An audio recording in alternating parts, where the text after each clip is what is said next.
नमस्कार, स्वागत है आपका कार्यक्रम आपका शहर आपकी खबर में। मैं हूं आपके साथ पारुल। हमारे इस विशेष कार्यक्रम में हम आपको बड़ी खबरों से रूबरू कराएंगे जिन पर दिन भर हमारी नजर भी होगी। तो 5 तस्वीरें सबसे पहले आप देख लीजिए जिन पर हम बात करने वाले हैं। तो सबसे पहली खबर में हम बात करेंगे दमोह उपचुनाव की। दूसरी खबर छतरपुर से है। यहाँ स्कूल में जो है अव्यवस्थाओं का आलम देखने को मिल रहा है। तीसरी खबर में बात करेंगे शिवपुरी की, जहां पानी तो है लेकिन लोगों तक नहीं पहुंच पा रहा। चौथी खबर में बात कोरोना की होगी। तो वहीं पांचवी खबर में बात करेंगे प्रदेश में लगातार बदल रहे मौसम की।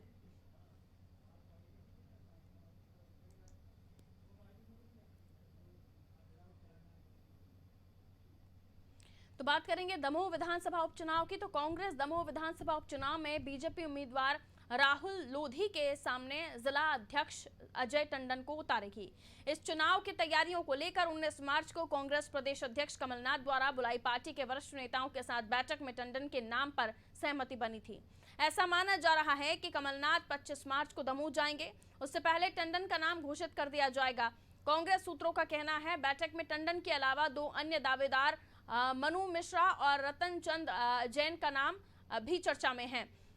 लेकिन बीजेपी के राहुल से मुकाबला करने टंडन को उतारने पर सहमति बनी। हालांकि उम्मीदवार का नाम हाईकमान ही घोषित करेगा। इस बैठक में पूर्व मंत्री सज्जन सिंह वर्मा, पूर्व विधानसभा अध्यक्ष एनपी प्रजापति, विधायक संजय वर्मा, संजय यादव समेत पार्टी के अन्य पदाधिकारी मौजूद थे।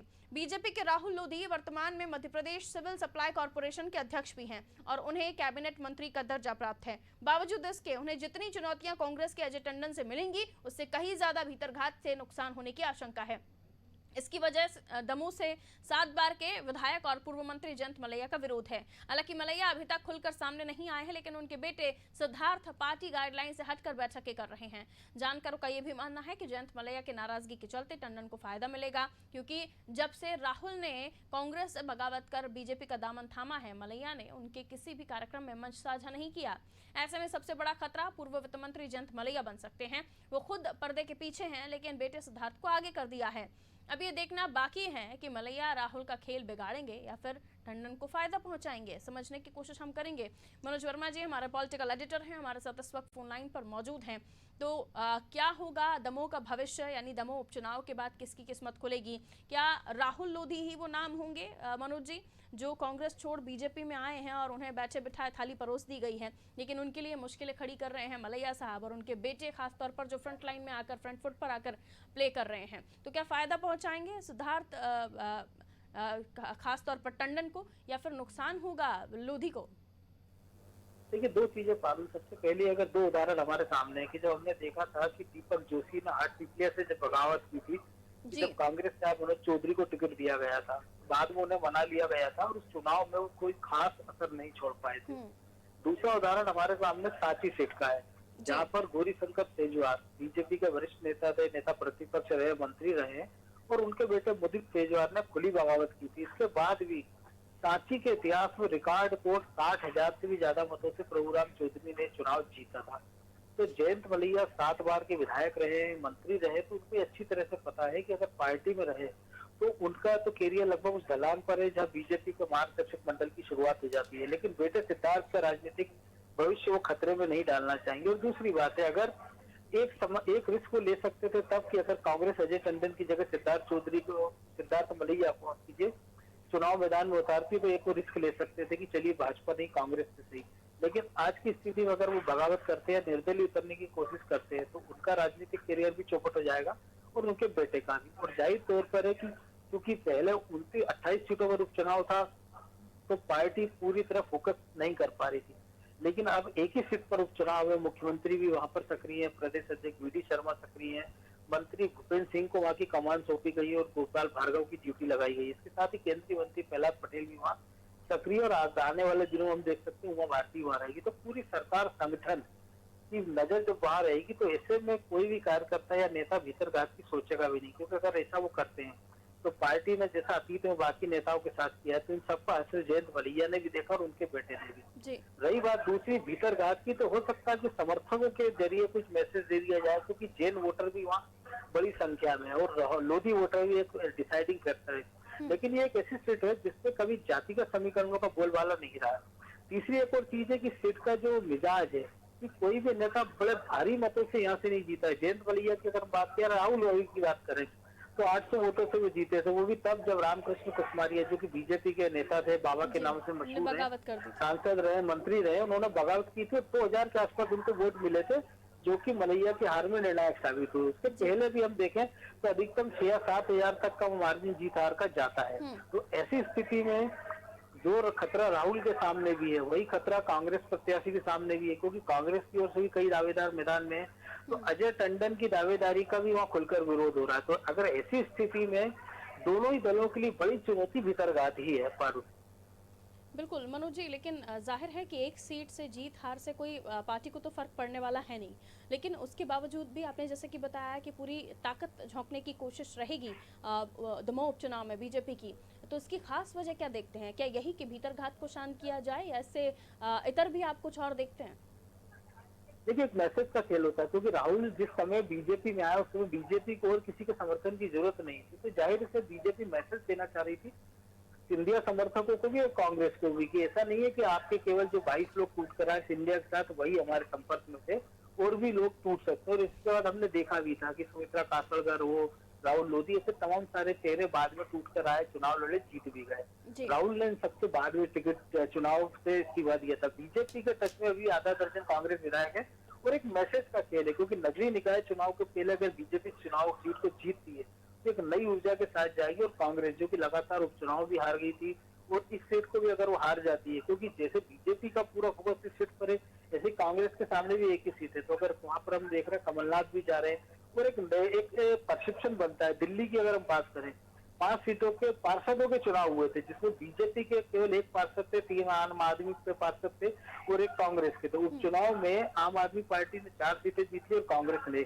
तो बीजेपी ने 1 सीट ही गंवाई थी अपने पार्षद की, लेकिन पूरे देश की नेशनल मीडिया में हल्ला मचा कि बीजेपी का दिल्ली में सफाया हुआ है। तो बीजेपी को पता है कि इसका जो मैसेज जाएगा दमोह का, वो पूरे प्रदेश में जाएगा। यही कारण है कि बीजेपी न केवल अपनी लीड बढ़ाने का प्रयास करेगी, बल्कि ये कोशिश करेगी कि भारी भरकम वोटों से चुनाव को जीता जाए, ताकि एक नई ऊर्जा के साथ, नए होश के साथ उसमें उतरे जाए मैदान में। बिल्कुल, बहुत शुक्रिया मनोज जी जानकारी देने के लिए। तो पूरा विश्लेषण सीट को लेकर मनोज वर्मा जी, जो कि हमारे पॉलिटिकल एडिटर हैं, उन्होंने समझाया कि किस तरह से बीजेपी के लिए बहुत ही मायने रखता है कि संदेश लोगों में पहुंचे, वो बात लोगों तक पहुंचाई जा सके जो पार्टी की सोच है कि न केवल एक सिंधिया समर्थक बल्कि और भी लोग थे जो पार्टी के समर्थन में थे या पार्टी के साथ आना चाहते थे।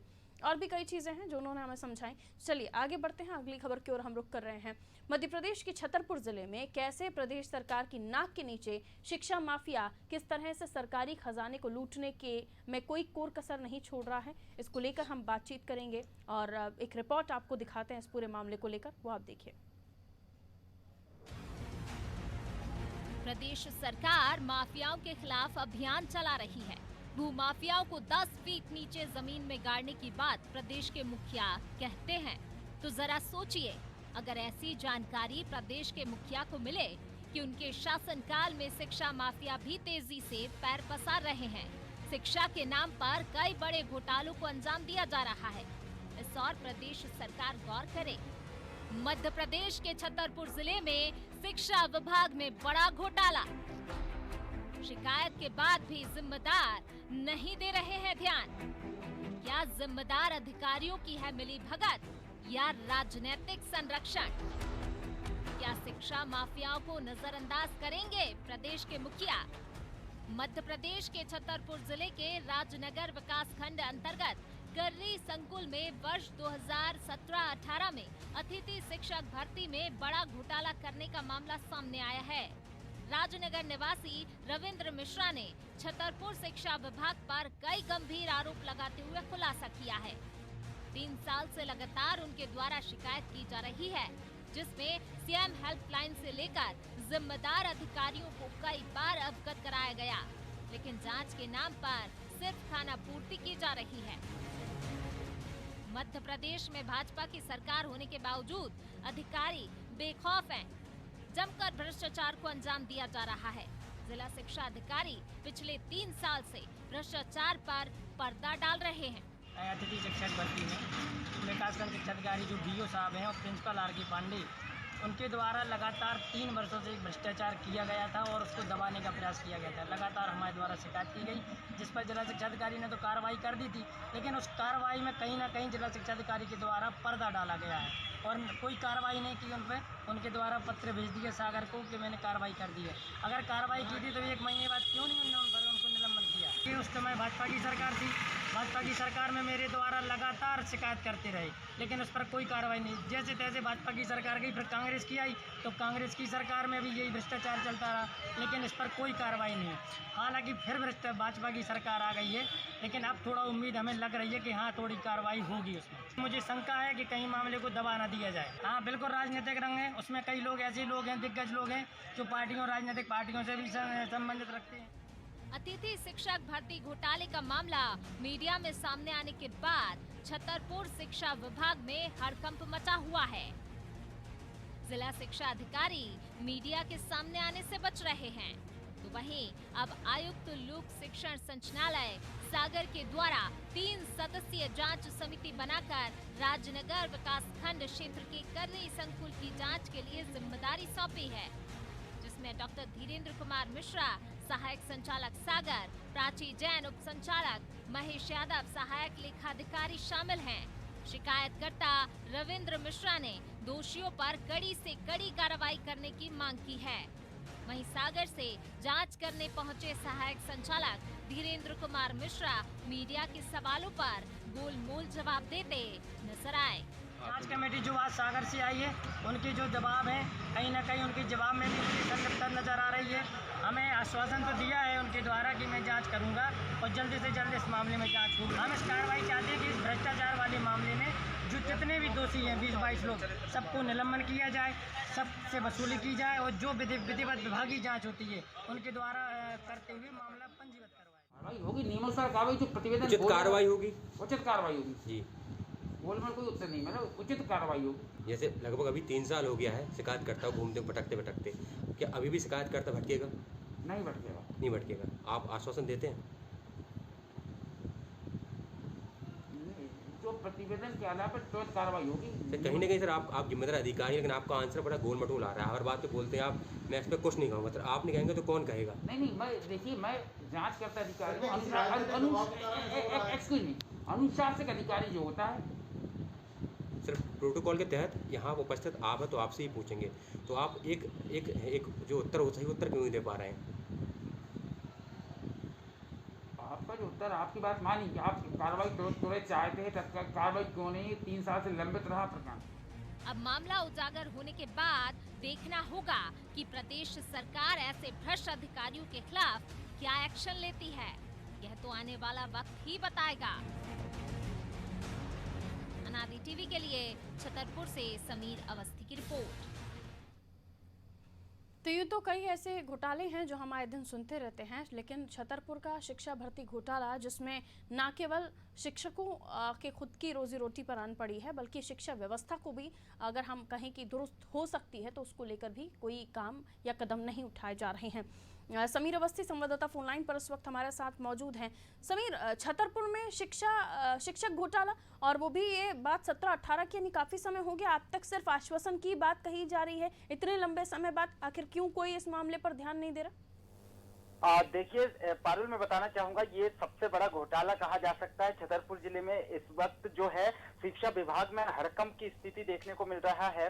अतिथि शिक्षक भर्ती में जो राजनगर विकास खंड है, राजनगर विकास खंड के कर्री संकुल में एक बड़े पैमाने पर कहीं ना कहीं कहा जा सकता है शिक्षा माफिया ही कहा जा सकता है, एक बड़े घोटाले को अंजाम दिया गया है। एक तरफ प्रदेश के मुख्यमंत्री जो है भूमाफियाओं को लगाम कसने की बात करते हैं, वहीं दूसरी तरफ देखिए किस तरीके से छतरपुर जिले में ये अधिकारी बेखौफ होकर शिक्षा विभाग में इस तरीके से घोटाला कर रहे हैं। लगातार 2017-18 से लेकर जो शिकायतकर्ता हैं राजनगर के रविंद्र मिश्रा शिकायत कर रहे हैं, सीएम हेल्पलाइन नंबर से लेकर जो जिम्मेदार अधिकारी हैं शिक्षा विभाग के, लगातार शिकायतें किया जा चुका है, साक्ष्य जो है प्रस्तुत किए जा चुके हैं। उसके बाद भी जो अधिकारी टीम गठित करते हैं, जांच दल बनाए जाते हैं, वो सिर्फ कहीं ना कहीं खाना पूर्ति की जा रही है। राजनगर पहुंचते हैं, जांच के नाम पर सिर्फ और सिर्फ आश्वासन दे दिया जाता है। अब मैं आपको बताना चाहूंगा, सागर से एक टीम का गठन किया गया है, वो भी जांच करने पहुंचे थे राजनगर। बीओ पर भी ये आरोप है, कई लगभग 20 इसमें कर्मचारियों को दोषी जो है करार दिया गया है, दोषी पाया गया है। मैं बताना चाहूंगा ये एक बहुत बड़ा घोटाला है, जिला प्रशासन को इस और गौर करना चाहिए, जो कलेक्टर है उनको गौर करना चाहिए। लेकिन जो कहा जाए कि इस तरफ किसी भी तरीके से मतलब जांच के नाम पर सिर्फ और सिर्फ खानापूर्ति की जा रही है। चलिए, बहुत शुक्रिया समीर जानकारी के लिए। तो जांच के नाम पर केवल और केवल खानापूर्ति की जा रही है और काफ़ी बड़ा घोटाला छतरपुर से इस वक्त निकलकर सामने आया है, शिक्षक भर्ती घोटाला, जिसमें न केवल लापरवाही बल्कि भ्रष्टाचार की भी बू आ रही है। चलिए आगे बढ़ेंगे। गर्मी का मौसम शुरू होते ही नदी नाले नलकूप सूखने लगते हैं और जहां पानी की भरपूर व्यवस्था है वहां लोग प्रशासन की लापरवाही की वजह से खासे परेशान हैं। कुछ ऐसा ही मामला शिवपुरी जिले के करेरा में सामने आया है, जहां की नदी में 12 महीने पानी रहता है। नदी पर फिल्टर प्लांट भी लगा हुआ है, फिर भी व्यवस्थाओं के अभाव में लोग पानी के लिए परेशान हो रहे हैं। आपको बता दें, कृषि उपज मंडी क्षेत्र के वार्ड 12 और 13 में करीब 5000 से अधिक लोग रहते हैं, लेकिन पानी का कोई इंतजाम यहाँ पर नहीं है। पानी के लिए यहाँ पर एक ही हैंडपंप है, जिस पर रात्रि 2 बजे से लोगों की भीड़ लगना शुरू हो जाती है और लोग अपनी अपनी बारी के इंतजार में घंटों लाइनों में खड़े रहते हैं। लोगों का कहना है कई बार शिकायत करने के बाद भी अभी तक नगर परिषद ने कोई इंतजाम नहीं किया। पानी के लिए परेशान लगातार इन्हें होना पड़ता है और परिषद जो है किसी तरह का कोई इंतजाम इनके लिए नहीं कर रही है।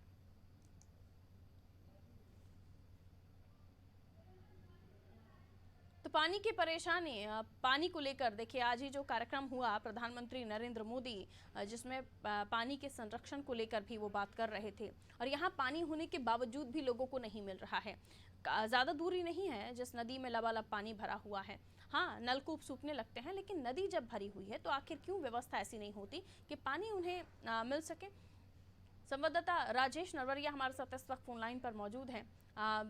राजेश, यहाँ क्यों आखिर लोगों को पानी की व्यवस्था नहीं हो पा रही? एक हैंडपंप जिस पर पूरे लोग, दोनों तीनों वार्डों के लोग इसी से पानी भरते हैं, कोई और हैंडपंप क्यों नहीं लगाया जाता? मुख्यमंत्री तो ये तक कहते हैं कि हम घर घर में नल पहुंचाएंगे और ऐसा नल जो टोटी खोली और पानी आना शुरू हो जाएगा। यहाँ तो पानी नदी लगी हुई है, लेकिन पास में एक और नल की व्यवस्था नहीं हो पा रही, आखिर क्यों? जी मैम, आपको बता दूं कि यहाँ पर करेरा नगर में गल्ला मंडी क्षेत्र में, जहाँ पर वार्ड क्रमांक 12 और 13 वार्ड क्रमांक हैं, लगभग 4 से 5 हजार लोग वहाँ पर निवास करते हैं जी। और कई वर्षों से यहाँ पर मैम एक ही हैंडपंप लगा हुआ है। पहले तो बोरिंग थी, अब हैंडपंप कुछ सालों में लगा हुआ है।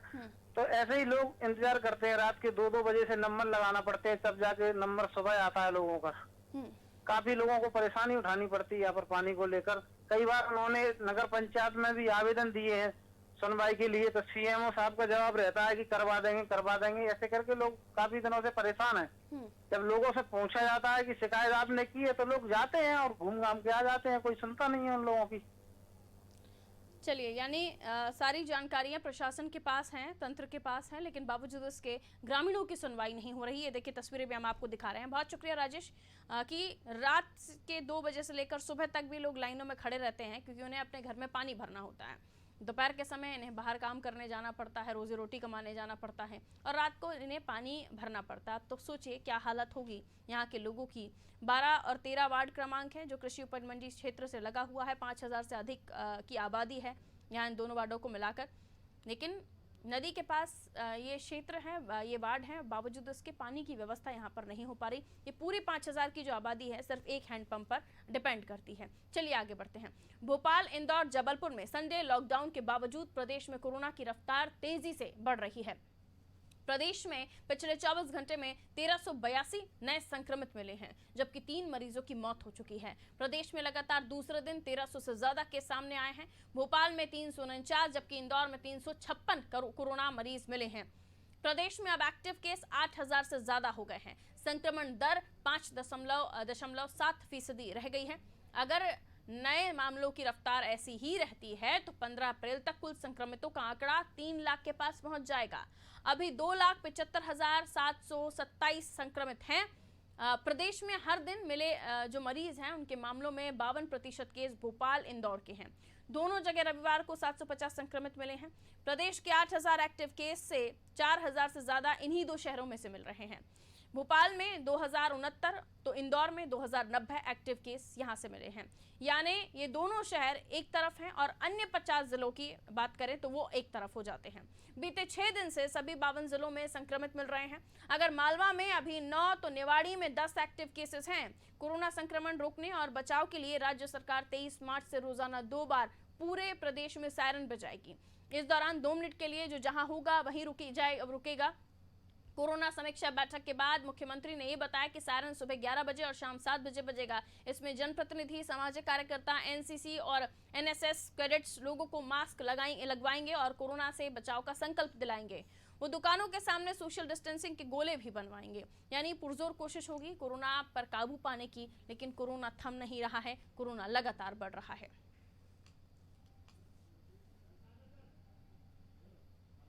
और चलिए हम इसे और समझने की कोशिश करते हैं। देखिए, कोरोना एक ऐसा मुद्दा है जिस पर पूरे देश की चिंता है, पूरी दुनिया चिंतित है। रत्नाकर सर हमारे न्यूज़ एड हमारे साथ इस वक्त फोन लाइन पर मौजूद हैं।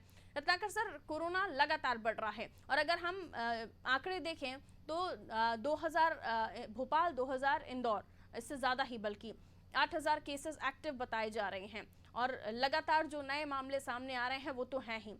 अब ऐसे में अब सायरन बजाकर सुबह और शाम को लोगों को वहीं थमना होगा। मास्क के लिए अलग अलग जो कैडेट्स हैं वो लगे हुए हैं, उनको बताया जाएगा कि कैसे उन्हें मास्क को समझना है, कैसे उन्हें कोरोना की गाइडलाइंस को फॉलो करना है।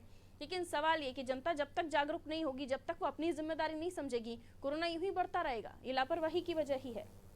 निश्चित रूप से पहले प्रयोग किया गया था जिसमें प्रधानमंत्री नरेंद्र मोदी के आह्वान पर लोगों ने तालियां, घंटियां बजाई थी और अभी एक बात कही गई कि सायरन बजाया जाएगा।